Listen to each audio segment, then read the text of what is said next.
I'm Ainsley. And I'm Lorenzo. Varsity VR has something spooky for you with the Raven VR.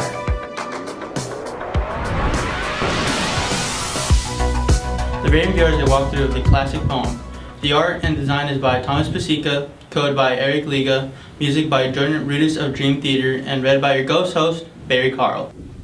The experience itself is family friendly, and the art style that Pasica creates is friendly for such a spooky setting. There is very little interaction in the experience, restricted to mostly teleporting around the room to see things better. There are a few moments where the room does take on the imagery from the poem, but all in all, no one found it scary, and maybe just a bit creepy at the very most. Nothing most people couldn't handle. Truthfully, we're all still rubbing our heads a bit about why it's scary. Sure, we get the idea of the poem being about loss and grief. Then there's the want of the narrator to believe in something after this life and the fear that there's nothing, hence the nevermore from the Raven over and over. Yeah, we understand the existential issues being put out, but yet again, we wonder why is this poem always brought out every Halloween and trotted around as one of the totems of the holiday. We did a small bit of research with our group using the original poem as well as the Raven VR. Some only read the poem, while others dove straight into the VR experience. We had some mixed reactions, but most of us believe the imagery of the VR experience connected to the words of the poem on the walls helped with understanding the poem more easily. This also led to the VR user's ability to move more quickly, speak about the aspects of the poem. Through discussion, it later did appear that the VR group could recall more aspects of the poem and could easily talk about the symbolism since their shared mental image has already been solidified in VR. Of course, we need to try more experiments with other literary subjects, but the anecdotal evidence seemed to tip in favor of the VR experience. We talked to one of our ELA instructors, Richard Santos, after experiencing the Raven VR. He thought the experience was a good primer for getting into imagery and subtext, but the lack of interaction was one of the issues he found with it early on. Mr. Santos saw the merit of it using it with students who would probably check it out while trying to read this poem, but wondered if the experience might be too slow for some. He thought another mode through the experience might be more helpful. The new mode might give the person in the experience the ability to speed up or slow down the text, highlight words for understanding, provide more interaction instead of having the room perform on its own.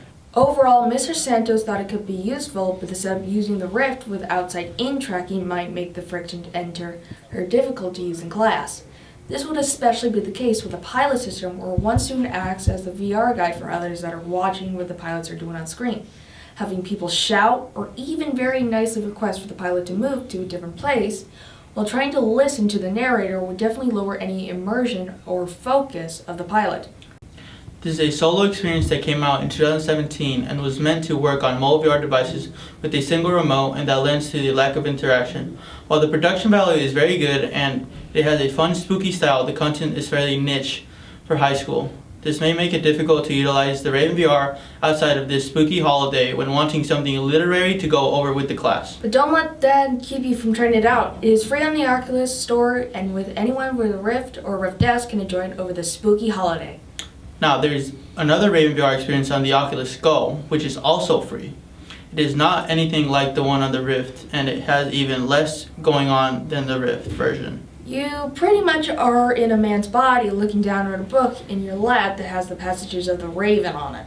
There are some things that happen in the scene, like Raven on the chair next to you and the eerie change of the portrait of Lenore, but it lacks a lot of production that is put into the Raven VR. I'm not sure if any of us really cared for it, but we wanted you to know that there are at least 2 versions of the Raven in a VR setting, so we just wanted to put that out as an FYI. Thanks for watching Varsity VR. If you'd like to contact us with feedback about this episode or future VR education experiences, please do so through contact@varsityvr.com. For all high school VR esports players or anyone who wants to start playing, check out b2gl.com for more information and upcoming scrimmages.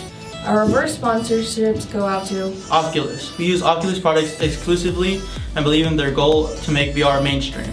Cinti Studios, who provide great low-poly assets for any VR project, and now include educational pricing for their packs, as well as free prototyping packs for students and educators. For more information on our show and what experiences we'll be covering, see our experience list and check out the article versions of our show at varsityvr.com. We'll see you next time with more from Varsity VR.